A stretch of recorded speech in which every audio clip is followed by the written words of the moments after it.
আমি বেরিয়ে পড়েছি আমার বনগাঁর বাড়িতে যাওয়ার উদ্দেশ্যে।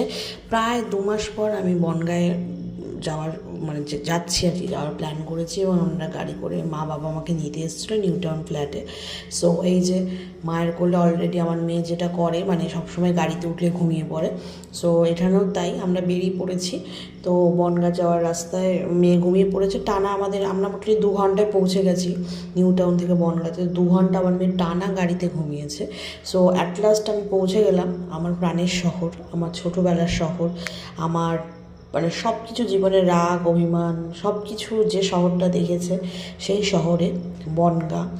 আমার সত্যি মানে এখানে আমার একটা আত্মিক সে টান বলে না, সেই টান। 2 মাস পর ফিরেছি, এসছি, মনে হচ্ছে যেন কবে চলে এসেছি।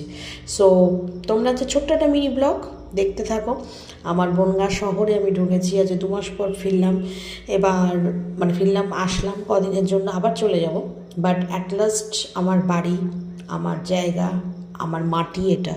তো এটার প্রতি আমার টান সবসময় ছিল, আছে এবং ভবিষ্যতেও থাকবে। সে আমি পৃথিবীর যে কোণেই থাকি, যেখানেই থাকি।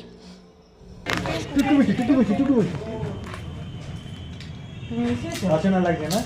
এই হয়, এই হয়। দীর্ঘদিন না আসলে না না বলো, কেন অচেনা লাগবে? কই টুকু মুশি, কই কোথায় টুকু? বডিটার ছবি দেন। হ্যাঁ, ভেরি গুড। দেখ, বলতেও হলো না, বলতেও হলো। বলো মামাটি মানুষের জয়, বলো।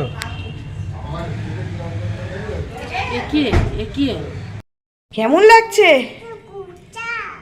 হ্যাঁ, এটা কুশান। দেখেছি কি সুন্দর কুশান। হ্যাঁ, কি সুন্দর কুশানে এবার নাচ করছে। কোথায় এসছি আমরা? বনগাঁয়। কেমন লাগছে? বনগাঁতে কি কার বাড়ি? দিদুন বাড়ি, দাদু ভাইয়ের বাড়ি না? তোমার বাড়ি না? তোমার বাড়ি না? কার বাড়ি? তোমার বাড়ি না? তোমার বাড়ি বনগাঁ, তাই বললি? তোমার বাড়ি বনগাঁ? ওই দিদুন বলছো তো তোমার বাড়ি। তোমার বাড়ি বনগাঁ। এবার মজা হবে তো? কত মজা।